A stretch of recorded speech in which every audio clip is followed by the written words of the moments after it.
ఇప్పుడున్న busy స్కెడ్యూల్స్లో physical activity అన్న yoga exercise అంటే ఎవరికి టైం కుదరట్లేదు. But let me tell you, yoga plays a very important role in cancer disease. యోగాలో ఉన్న బ్రీతింగ్ ఎక్సర్సైజెస్, ఆసనాస్ చేయడం వల్ల బాడీలో ఉన్న stress levels, anxiety, depression, stress hormones, fatigue ఇవన్నీ కూడా తగ్గి మన స్లీప్ ఇంప్రూవ్ అవుతుంది అండ్ ఇమ్యూనిటీ ఫంక్షన్ అనేది చాలా బెటర్గా ఇంక్రీజ్ అవుతుంది. సో ఇమ్యూనిటీ ఇంక్రీజ్ అవ్వడం వల్ల బాడీలో ఏమైనా సెల్స్ క్యాన్సర్ దిశలోకి వెళ్ళినా, రెప్లికేషన్లో ఏమైనా ప్రాలిఫరేషన్లో ప్రాబ్లం వచ్చినా ఇమ్యూనిటీ వాటిని క్లియర్ చేసేస్తుంది.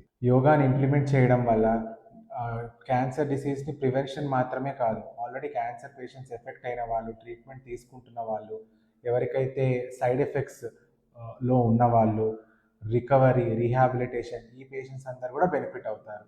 వీళ్ళల్లో కూడా ఇమ్యూనిటీ లెవెల్స్ పెంచడం వల్ల రికవరీ, రీహాబిలిటేషన్ అనేది చాలా ఎక్సలెంట్గా ఉంటుంది. ఇంకెందుకు ఆలస్యం, డైలీ రొటీన్ యాక్టివిటీస్లో at least 20 to 30 minutes of the time yoga కానీ ఎవరైనా ఫిజికల్ యాక్టివిటీస్ కానీ ఇన్కార్పొరేట్ చేసుకోండి.